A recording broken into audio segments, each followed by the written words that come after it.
የሰው ዕዳ እየበላን አገር ለማስቀጠል አይቻልም። ይሄ ነው እንደ ሀገር የገጠመን ችግር ብዬ የማምነው። ወጣቶች ወዴት እንደሚሄዱ የሚያሳይ ደግሞ ያለፈው ክፍል እነሱ ላይ ያተኮረ አካሄድ የለም እና መጀመሪያ ሀገር ማዳን ቅድሚያ የሚሰጠው ነገር፣ ሁሉ ነገር ቅደም ተከተል አለ። የመጀመሪያው ምንድነው? የኢትዮጵያዊነትን ማዳን ያስፈልጋል። ኢትዮጵያዊነት ካልዳነ ማንም የሚኖርበት ሀገር አይፈጠርም እዚህ ቦታ ላይ። ስለዚህ ኢኮኖሚያዊ ለውጥ ሊመጣ የሚያስፈልገው ነገር ለማድረግም ህዝብ መተባበር አለበት። አድዋ ላይ በአንድ ላይ ያዘመትከውን ኃይል በዛ ኃይል ወደ ልማት ለማሳተፍ ይቻላል። መንገዱም ይሄ ነው እና እንደዚህ አይነት ያካሄድ ጉድለቶች አሉ። ሁለተኛ ልጆች ተምረው ተሻሽለው መለወጥ ይፈልጋሉ።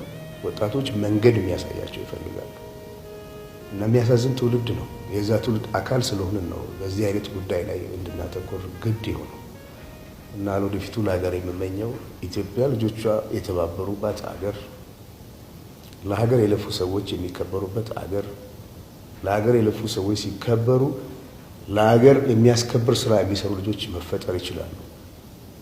ከምንም በላይ ግጭቶችን አስወግደን በይቅርታና በምህረት በፍቅር በአንድነት ይሄንን መሰረት ያለው ህዝብ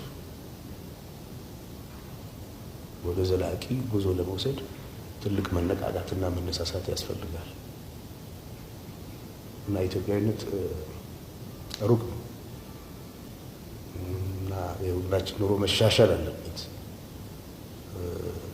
ለዚህ ደግሞ ሁላችንም መተባበር አለብን። እንድንተባበር ካልቻልን፣ ታሪክ ካልተደገፈ፣ ማንነት ካልተደገፈ፣ አንድነት ካልተደገፈ፣ መቻቻል ካልተደገፈ፣ መቀራረብ ካሌለ እንዴት ተደርጎ ነው መሄድ የሚቻለው? አፍሪካን አንድ ለማድረግ የሞከረ ህዝብ ለራሱ አንድ መሆን አቅቶት ስቃይ ውስጥ ነው ያለው በአሁኑ ሰዓት። በሚያስገርም ሁኔታ ዩናይትድ ስቴትስ ኦፍ አሜሪካ የሚባል ሀገር ቁጭ ብለው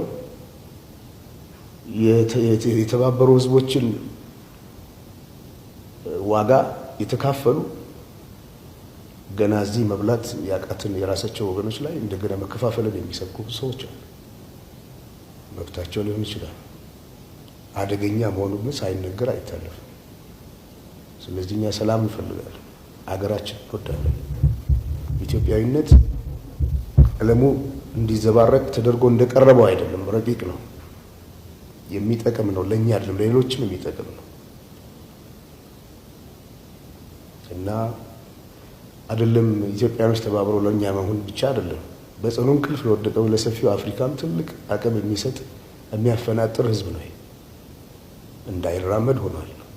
ይሄን የማዳን ደግሞ የኔም የእናንተም ሁላችንም ተግባር ነው ብዬ አምናለሁ።